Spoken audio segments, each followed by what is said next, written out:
کیا کشمیری اس کی اجازت دیں گے؟ کیا کشمیری اس کو سیل ہونے دیں گے؟ جو کچھ پراپرٹیز کا نام سامنے آ رہا ہے سب کچھ بیچ رہے ہیں؟ بسم اللہ الرحمن الرحیم. بھارت جو پہلے ہی جو ہے قبضہ کر کے بیٹھا ہوا ہے مقبوضہ کشمیر میں، تو اس حوالے سے یہی ہے کہ مقبوضہ کشمیر کے عوام نے تو ہمیشہ آواز اٹھائی ہے. جب سائن بورڈ کا ایشو تھا یا کوئی بھی ایشو ایسا ہوا ہے تو مقبوضہ کشمیر کے عوام نکلے ہیں. اسی طرح جو وہ آج گلمرگ جو ہے گولف کورس کو بیچنے کی بات کریں، یا اور بھی جو مقامات ہے، پہلگام ہو یا سونمرگ ہو یا ایسے جو سیاحت کے مقامات ہیں جو وہ بیچنے کے لیے تیاریاں کر رہا ہے، مقبوضہ کشمیر کے عوام اس کو کبھی ایکسیپٹ نہیں کریں گے. دوسری بات رہی محبوبہ مفتی کی. محبوبہ مفتی جب وزیر اعلیٰ تھی مقبوضہ کشمیر کی تو اس کو اس وقت خیال نہیں آیا ان چیزوں کے کہ بھارت کیا کر رہا ہے. اس نے خود بھی ایسے ظلم کیے ہیں مقبوضہ کشمیر کے عوام پہ. جو آج وہ باتیں کر رہی ہے اس پہ جو اپنی پڑی ہے وہ ان چیزوں کو مانتی ہے. جو انڈیا کا آئین ہے یا انڈیا کا جھنڈا ہے اس کو جو وہ مانتی ہے. مگر مقبوضہ کشمیر کے عوام جو ہے محبوبہ مفتی کو کسی طور بھی قبول نہیں کرتے. جو مقبوضہ کشمیر کے عوام کے ساتھ آج کل جو ہو رہا ہے، مقبوضہ کشمیر کے عوام ہمیشہ اس پہ آواز اٹھاتے ہیں. اور دوسری بات رہی، آپ دیکھیں نا وہاں پر کیا نہیں ہو رہا ہے اس وقت.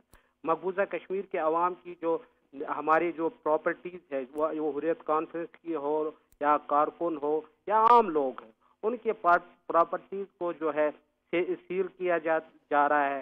اسی طرح جو ہے آپ دیکھیں کہ مقبوضہ کشمیر کے عوام جو وہاں پر جو پنڈت وہ جو اپنی جائیدادیں جو بیچ کے گئے ہیں 1991 میں مسلمانوں پہ، ان کو بھی واپس لیا جا رہا ہے. تو مقبوضہ کشمیر کے عوام پہ انڈیا جو اس وقت مودی کی حکومت ہے وہ ہر طرف ظلم کی انتہا کر رہی ہے، اور مقبوضہ کشمیر کے عوام کے لیے وہ زمین کو تنگ کر رہے ہیں. مگر مقبوضہ کشمیر کے عوام ہمیشہ ڈٹے رہے اور اپنے حق کے لیے لڑتے رہے. جس طرح وہاں کے لوگ، جس طرح وہاں کے اس وقت جو ماحول بنا ہوا ہے، آپ نے دیکھا ہوگا BBC کی بھی رپورٹ ہے، اس نے بھی اس میں واضح طور پہ بتایا مقبوضہ کشمیر کے عوام اس وقت کس کرب سے گزر رہے ہیں. مگر جو ہندوستان ہے وہ ہمیشہ مقبوضہ کشمیر کے عوام پہ ظلم کر رہا ہے. وہ تو کچھ بھی کر سکتا ہے، وہ 5 اگست کا اقدام کیا ہو یا کوئی بھی مقبوضہ کشمیر کے عوام کو جس طرح وہ شہید کر رہے ہیں فیک انکاؤنٹر کے ذریعے، جس طرح آپ نے حال ہی میں 3 نوجوانوں کو جو وہ بار آپ کا پوائنٹ آ گیا کہ ایک طرف شہادتیں ہو رہی ہیں، دوسری طرف معاشی قدغنیں ہو رہی ہیں. مسعود خان صاحب فرمائیے گا، جو کشمیریوں کا معاشی قتل ہو رہا ہے اس کو انٹرنیشنل کمیونٹی کیوں نہیں رسپونڈ کر رہی؟ کیونکہ 25 بلین کی جو اکانومی ہے وہ اب شرنک ہو کے کوئی 15 بلین کی اکانومی رہ گئی ہے. اس کو کہتے ہیں ڈیلیبریٹلی کیا جا رہا ہے. ہاؤ یو سی دنیا کیوں رسپونڈ نہیں کر رہی اس پہ؟ یہ some thing very unfortunate. International community ہم کہہ سکتے ہیں کہ they have turn a blind I, knowing fully fact کہ اس میں یونائٹڈ نیشن سیکورٹی کونسل کے ریزولوشن تھے ان کو امپلیمنٹ کرنے کے بجائے اپنا انٹرسٹ انٹرنیشنل کمیونٹی دیکھ رہی ہے. چاہے وہ یورپین یونین ہے یا دی سپر پاورز ہیں، ان کا انٹرسٹ ہے انڈیا میں. انڈیا ان کے لیے is a big market, so therefore وہ چیزیں اگنور کرتے ہیں. پھر سیکنڈلی ان کا انٹرسٹ یہ بھی ہے چائنا کو انہوں نے کنٹین کروانا through India. So therefore ان کی کوشش ہے انڈیا کو ان کو کچھ نہ کہا جائے، ان کو یہ کرنے دیا جائے. So that is one of the factor جس کی وجہ سے یہ چیزیں ہو رہی وہاں پہ. بالکل ٹھیک ہے. سندس ملک صاحبہ، محبوبہ مفتی فیکٹر پہ بھی ذرا ہم آ جاتے ہیں. محبوبہ مفتی کو کہا، وہ انڈینز کہتے ہیں یہ پاکستان کی خالہ ہے، ٹھیک ہے، جبکہ محبوبہ مفتی جو ہیں وہ انڈین کانسٹیٹیوشن کو کہتی ہیں، وہ بھی مانتی ہیں. پھر وہ ساتھ ساتھ کچھ حریت کی بات بھی کر رہی ہوتی ہیں. پھر وہ ساتھ ساتھ یہ بھی شو کر رہی ہوتی ہیں کہ انہیں کشمیریوں کا بڑا درد ہے. تھوڑا سا محبوبہ مفتی کی جو اپنی شخصیت ہے اس کے اوپر بھی ذرا بات کر لیں، اور ان کے جو بیانات ہیں کیا ان کے بیانات کو سیریس لینا چاہیے یا وہ اپنی سیاست کے لیے ان کو استعمال کر رہی ہیں؟ نمبر 1. اور نمبر 2، جو کشمیریوں کے ساتھ اکنامکلی جو کچھ ہو رہا ہے اس کو آپ کس طرح سے دیکھ رہی ہیں کہ ایک پلاننگ کے ذریعے ہو رہا ہے، منصوبہ بندی ہے یہ؟ دیکھیں جی، یہ میں تو نہیں کہتی کہ یہ منصوبہ بندی ہے، یہ دنیا کہتی ہے کہ یہ ایک منصوبہ بندی کے تحت ہو رہا ہے. جب ہم گریگری اسٹانٹن کی رپورٹ دیکھتے ہیں آن جینوسائیڈ واچ کے حوالے سے، تو وہ بتاتے ہیں کہ یہ ایک منصوبہ بندی کے تحت ہو رہا ہے، جہاں پہ ہم لوگوں کو ہماری ڈیموگرافی کو چینج کر کے، ہمیں اکنومکلی سٹیب کر کے، ہمارے زمین کو، ہماری جگہ کو، ہمارے حق کو ٹیک اوور کرنے کی کوشش کی جا رہی ہے. دوسری بات ابھی آپ نے کی کہ کیا میں محبوبہ مفتی کو کسی بھی کشمیری کی طرح ان کی بات کو میں سیریسلی لیتی ہوں؟ تو بالکل میں ان کی بات کو بہت سیریسلی لیتی ہوں. میں نے بڑا سیریسلی لیا تھا جب انہوں نے کہا تھا مودی میرا بڑا بھائی ہے. تو اب جب وہ کہتی ہیں نا کہ بی جے پی کی حکومت بی جے پی کا راشٹر بننے جا رہا ہے، تو محبوبہ مفتی کے بڑے بھائی کا راشٹر بننا جا رہا ہے، تو یہ بیانیہ چینج ہو جائے گا. بالکل. اور میں تو کہوں گی پاکستان کی خالہ نہیں، ہندوستان کی پھپھی ہے محبوبہ مفتی، کیونکہ ابا کی بہن لگی نا. تو آج کل تو وہاں پہ رول ہی مودی صاحب کا ہے، وہاں پہ تو رول ہی بی جے پی کا ہے، ہندو راشٹر کا ہے. تو I think she is going to be very comfortable. She wanted to get back to the arena. Yes. یہ ہمیشہ وہ کرٹیسزم ہے کہ جب آپ سے ہاتھ ہلکا سا کھینچ لیا جائے، آپ کو وہ نہ ملے جو آپ چاہتے ہیں. جیسے سجاد لون صاحب نے کیا، ان کو پہلے لگا کہ he will be the chief candidate for the new chief minister. Abdullah نے کیا. all of them have done this, that when they have not received the remunerations for their service and their servitude in front of the Indian government, تو انہوں نے ہمیشہ اس کے اوپر ایک have and کرائی مچائی ہے. لیکن جیسے ہی ان کے اوپر سر پہ دوبارہ ہاتھ رکھا جاتا ہے وہ پھر سے چپ ہو جاتے ہیں.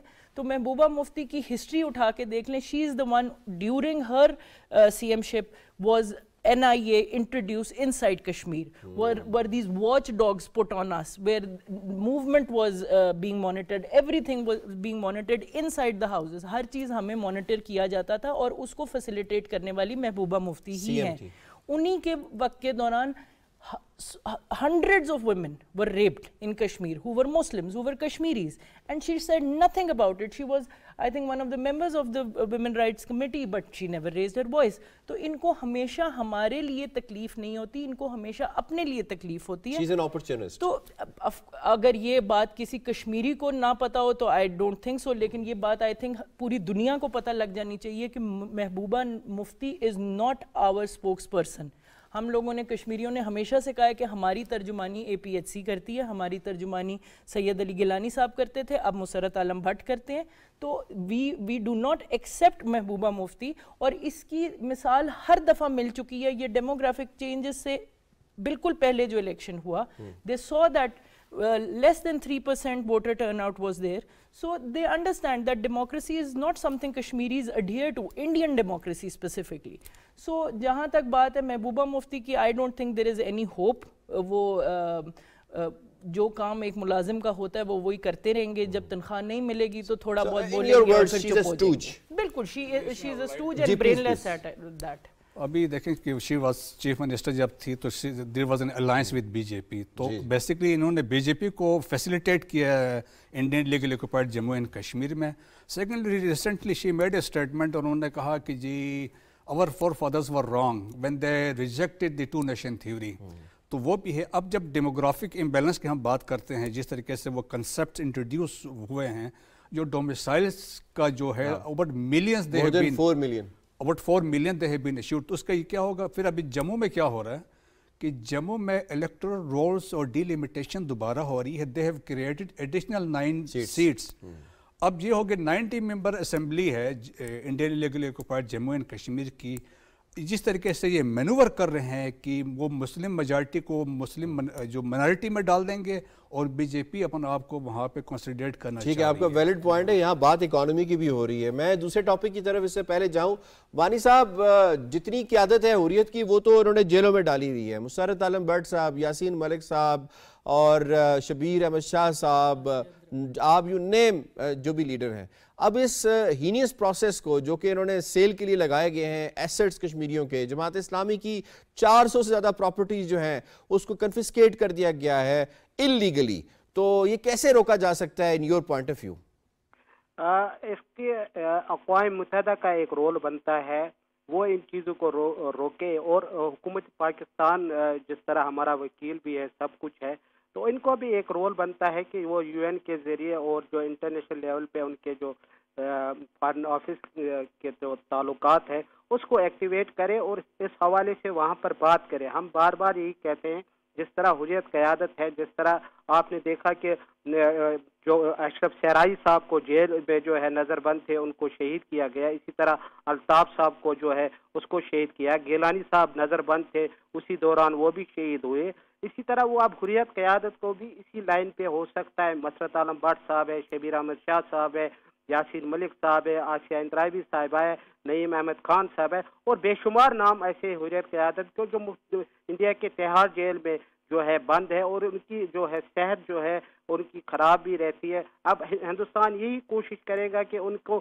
ایسے فوڈ، ایسے کچھ پوائزنگ کے ذریعے ان کو بھی شہادت کرے، کیونکہ اس حوالے سے پوری دنیا میں آواز آپ کہہ رہے ہیں کہ ہوپ جو ہے وہ ہے صرف انٹرنیشنل کمیونٹی کی، انٹرنیشنل کمیونٹی آگے آئے، انڈیا کو روکے کہ یہ ڈسپیوٹڈ ٹیریٹری ہے، اس پہ آپ نہیں کر سکتے، لیکن المیہ تو یہ ہے کہ جو یونائٹڈ نیشن کا آبزرور مشن ہے اس کا بھی دفتر خالی کروا لیا گیا، وہ بھی سنا ہے کہ جو ویکیو ٹرسٹ کی جو بلڈنگز ہیں اس کے اندر ان کو جو ہے وہ بسایا جا رہا ہے۔ بہرحال اس چیز کو ہم یہی چھوڑتے ہیں۔ انٹرنیشنل کمیونٹی کے لیے ایک بہت بڑا سوال ہے کہ جو قراردادیں آپ نے پاس کی تھیں مہربانی کر کے اس کی تو لاز رکھ لیں۔ اگلا ٹاپک جناب، اگلے ٹاپک پہ ہم بات کریں گے اس آپریشن دوست کی جو کہ turn out to be operation دشمن ان کے لیے، اور وہ آج انڈین میڈیا واویلا کرتا نظر آ رہا ہے۔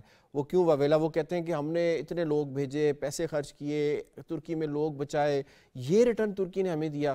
کیا ریٹرن دیا جی؟ پہلے وہ آپ کو شارٹ سنا دیتے ہیں۔ Turkey wishes a peaceful resolution of situation in Jammu Kashmir on the basis of UN Security Council resolutions.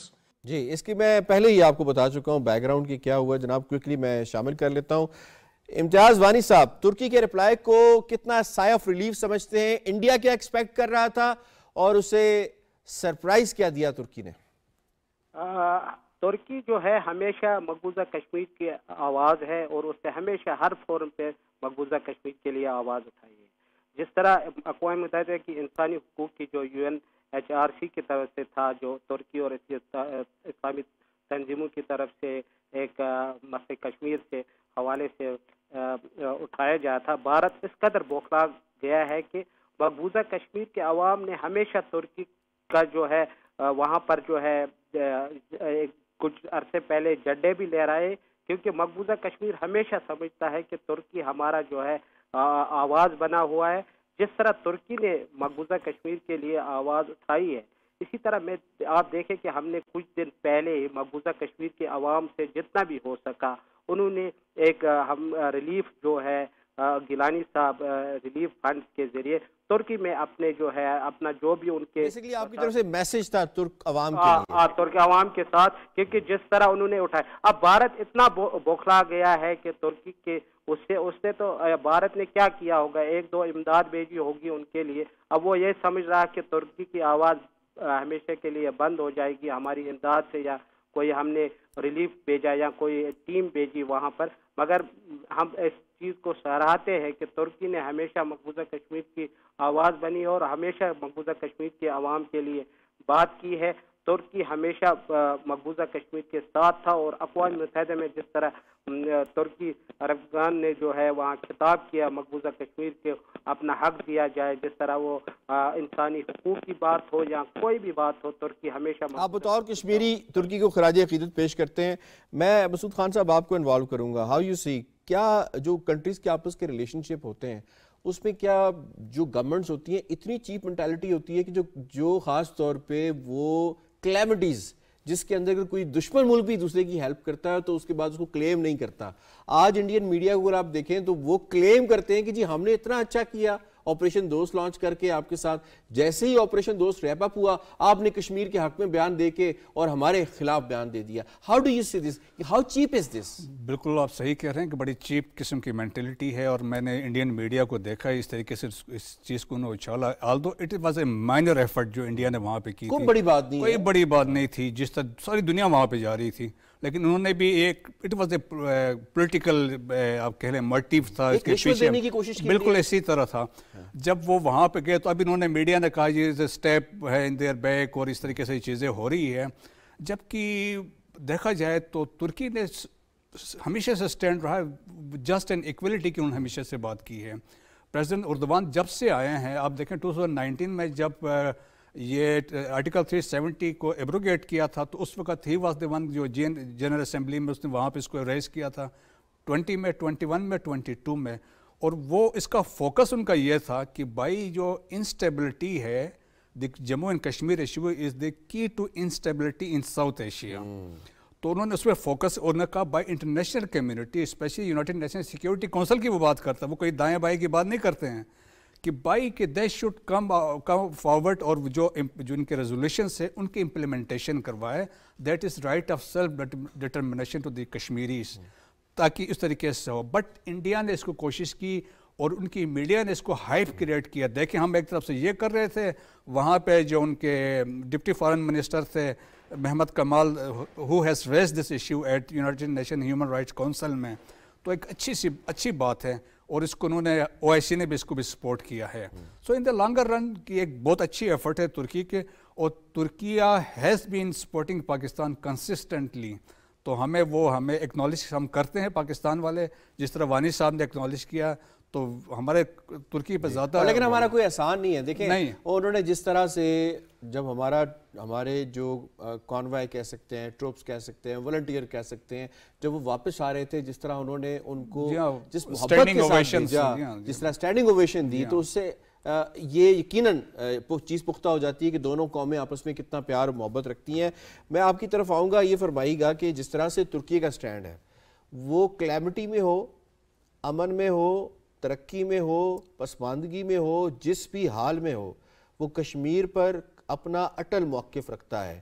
کتنا بڑا میسج ہے دوسرے مسلمان ممالک کے لیے کہ آپ بھی اسی طرح کا موقف رکھیں، تاکہ ایک پریشر تو بلڈ ہو انٹرنیشنل کمیونٹی پہ بھی اور انڈیا پہ بھی. دیکھیں of course I would agree with you کہ یہ بہت امپورٹنٹ ہے کہ جتنے بھی ہمارے الائز ہیں، جتنے بھی مسلمان ممالک ہیں، وہ کشمیر کے لیے اپنی آواز اٹھائیں. بٹ مجھے ایک پوائنٹ جو مجھے لگتا ہے ہم مس کر رہے ہیں وہ یہ ہے کہ ترکی صرف کشمیر کا ایلائی نہیں بنتا جب یہ سٹیٹمنٹس وہ دیتے ہیں، کہ ترکی اپنی پاکستان کے ساتھ الائنس کی پختگی کا بھی ایک ثبوت دیتا ہے. when they say that we want the resolution of Kashmir under the auspices of the UNSC resolutions، تو وہ یہ بتاتے ہیں کہ ہم ایک فری اور فیئر پلیبسائٹ ڈیزرو کرتے ہیں، اور یہ ایک ایسا حق ہے جو ہندوستان کا صرف کشمیری نہیں مانگ رہے. اس میں 17 اور تحریکیں ہیں جو کہ ہندوستان سے اپنی سیلف ڈٹرمنیشن، اپنی خود مختاری، اپنی آزادی کی ڈیمانڈ کرتے ہیں. تو انڈیا کے لیے یہ بہت بڑا دھچکا اس لیے ہے کیونکہ ان کا اپنا میڈیا تو ان کو جو دکھاتا ہے وہ دیکھ ہی لیتے ہیں وہاں کے لوگ، لیکن جب انٹرنیشنل میڈیا اس طرح کے انسیڈنٹس کو رپورٹ کرتا ہے تو it has a big impact not just externally but internally with in the people. تو ہندوستان کے لیے تو آئی تھنک یہ ہمیشہ کی طرح ایک کالا دھبا ہی ہے جو وہ ہسٹری میں اپنے لیے چھوڑے جا رہے ہیں، ایک کے بعد ایک، یک کے بعد دیگرے. کبھی ان کو ایمنسٹی انٹرنیشنل ایویکیویٹ کرنا پڑتا ہے، کبھی جیسے آپ نے مینشن کیا کہ یو این کا جو آبزرور پیس آبزرور کے آفیسز ہیں ان کو ٹیک اوور کیا جاتا ہے. ہندوستان اس وقت خود جن انٹرنیشنل کووننٹس کا سگنیٹری ہے ان کی وائلیشن میں ہے. بالکل بی بی سی ہے. There are so many incidents جس کے اندر Hindustan is known to cover up and do propaganda on the other party, which they have done against Pakistan, which they have done against Kashmiris, which they have done against Muslims. اس کے باوجود جب سعودی عرب نے corona کے دور میں ان کو oxygen بھیجی تھی تاکہ ہندوستانی سانس لے سکیں، تو انہوں نے اس میں یہ نہیں کہا تھا کہ آپ مسلمانوں کو مارنا چھوڑ دو، ہم نے دیکھو آپ کو آکسیجن بھیجی ہے. تو ہم مسلمانوں کا یہ ظرف نہیں ہوتا کہ وہ کسی کی مدد کر کے اور پھر اس کی معاوضہ مانگیں. یہ ہندوستانیوں کا ہی شاید ظرف ہے کہ وہ جو کوئی تھوڑی بہت بھی مدد کر دیتے ہیں تو وہ اس کا اینڈ پہ معاوضہ مانگ ہی لیتے ہیں، کیونکہ جیسے ابھی رپورٹ نے کہا مینٹالٹی تو بنیا والی ہے. تو بس یہی ایک بات ہے جو ترکی نے ان کے ساتھ کی ہے کہ ایمان میں اور اکانومی میں فرق ہونا چاہیے، اور یہی شاید مثال باقی ساری دنیا کے لیے. ٹھیک ہے جی. ٹورڈ دا لاسٹ اینڈ جی مسعود خان صاحب یہ فرمائیے گا کہ یونائٹڈ نیشنز جو UNHRC کا یہ جو فورم ہوا ہے، ٹھیک ہے ہر سال یہ ہوتا ہے، یہاں پہ جو ہیومن رائٹس کی وائلیشن اس پہ بھی بات کی جاتی ہیں، لیکن کشمیریز تو ایکشن ڈیمانڈ کر رہے ہیں. تو یہ رپورٹس آنا، اس پر بات کرنا، بحث ہونا حوصلہ افزا ضرور ہے، لیکن کب تک کشمیری انتظار کرتے رہیں گے کہ ہم ہر لہجہ خون دے رہے ہیں لیکن ریٹرن میں ہمیں مل رہی ہیں تو رپورٹس، مل رہی ہیں تو کنڈمنیشن، لیکن کوئی اس کا ہاتھ نہیں روک رہا. آپ کی بات تو بالکل صحیح ہے کہ ابھی تک 1 ملین کشمیریوں نے شہادتیں اس پہ دی ہیں اور اسٹرگل ابھی اوورال جو ہے 90 سے آگے انورڈ ہے اور پھر یہ ہے کہ ابھی تک یہ جاری ہیں. سو اسٹرگل تو جاری رہے گا جو ان کا ہے for the freedom of Jammu and Kashmir. لیکن انٹرنیشنل کمیونٹی کا جو ہے کہ وہ ایٹیچیوڈ جو ہے میں نے کہا انٹرنیشنل جب ہم اس میں اوورال میں دیکھتے ہیں تو ان کا اپنا انٹرسٹ ہے, لیکن سٹل ہم نے ایفرٹ کرنی, جس طرح یہ بھی ایک جو ایکشن ہے کہ ایک رپورٹ وہاں پہ ہے یا پہ اس کو دی ایشو واز ریزڈ, لیکن ڈپلومیٹکلی جو پاکستان آلریڈی کر رہا ہے کہ ہمیں فردر اس کو انٹینسیفائی کرنا چاہیے, OIC کے فورم کو, یورپین یونین کے فورم کو, افریقن یونین کے فورم کو, اور ان میں جا کے اس ایشو کو ہمیں ہائی لائٹ کرنا چاہیے. اور اس کے علاوہ جو یونائٹڈ نیشن سیکیورٹی کونسل کی یا ان کی جو جنرل سیکرٹری ہے, جس طریقے سے لاسٹ ٹائم بھی پرابلی جب وہ ان کو یہ ایشو ریز کرتے رہے ہیں, اٹ از دیئر رسپانسبلٹی کہ اس کو امپلیمنٹ کریں, جو ریزولوشن جو ہیں اس پہ کروائیں. لیکن ہم چاہتے ہیں ایک سسٹم ہے, لیگل طریقے سے اس سسٹم کو آگے بڑھیں, لیکن اس کو جلدی بھی ہونا چاہیے کیونکہ کشمیریہ مزید افورڈ نہیں کر سکتے. آئی ہیو ٹو وائنڈ اپ. جی مجھے شکریہ ادا کرنا ہے مسعود خان صاحب کا, بیرسٹر سندس ملک صاحبہ کا اور امتیاز وانی صاحب کا. آپ تینوں مہمانوں نے آج کے موضوعات کو بڑے زبردست طریقے سے سمیٹا ہے. جناب پروگرام کشمیر میگزین سے اتنا ہی. یاسر رحمان کو دیجیے اجازت. اللہ نگہبان.